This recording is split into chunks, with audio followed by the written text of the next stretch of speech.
And Peter this morning spoke about didiri, didn't you, about deep listening. And I just wanted to add something to what Peter said this morning, which I thought was very good, Peter. That, of course, growing up in the Northern Territory, I obviously understand what didiri is.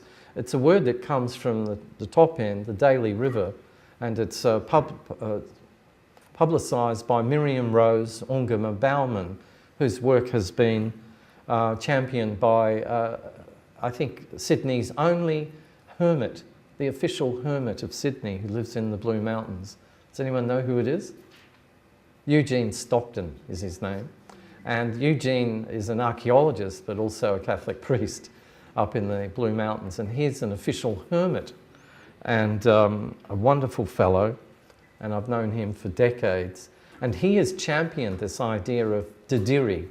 But one thing I want to say about didiri is that it's not only listening deeply to other people, it includes that, of course, but didiri means listening deeply to the land, not just to the, the wind in the trees or the rumblings of the earth or rocks in the sun, but listening deeply for the spirit in things. I was saying this recently to Rachel Conn, who runs, of course, a radio show called The Spirit of Things on ABC Radio National. So didiri means not just listening deeply to what people say, not just listening also to what they don't say, which is, I know, a very important intuitive art that you people have developed either through your training or, I suspect, more so by your personal insight and intuition.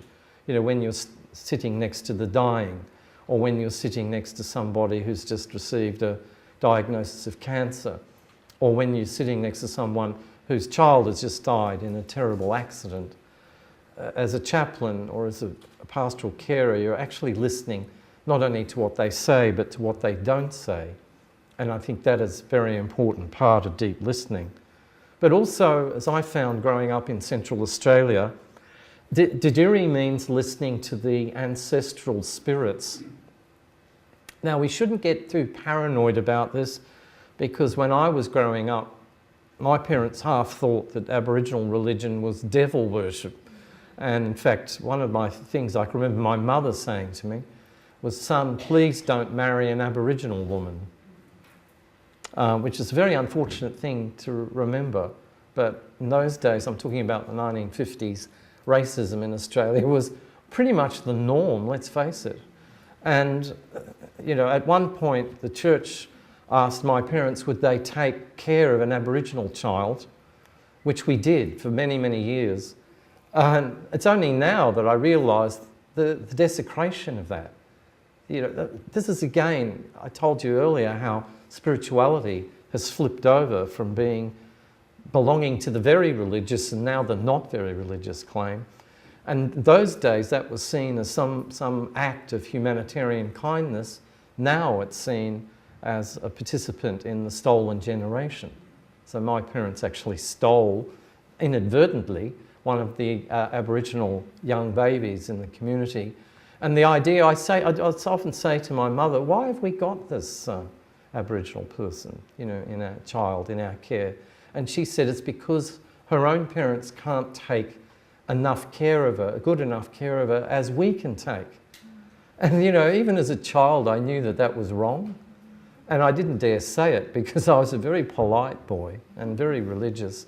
And if the church had ordained it, which it did, we have to understand this, and, that we, the church, created the stolen generation, thinking we were doing the best thing that was possible for these people. But of course now, 40, 50 years later, we've flipped that over. So again, that's one instance of how the spiritual landscape is changing so radically across the decades. And I'm sure that you can understand what I'm getting at and why the present is so difficult to pin down. I've written 14 books on these topics, and I feel often I look at them on the shelf and I think, I haven't said anything yet. There's just so much to say. I'm on fire with all this stuff because I think there are amazing things going on in society, and we've got to try to get up to speed with it.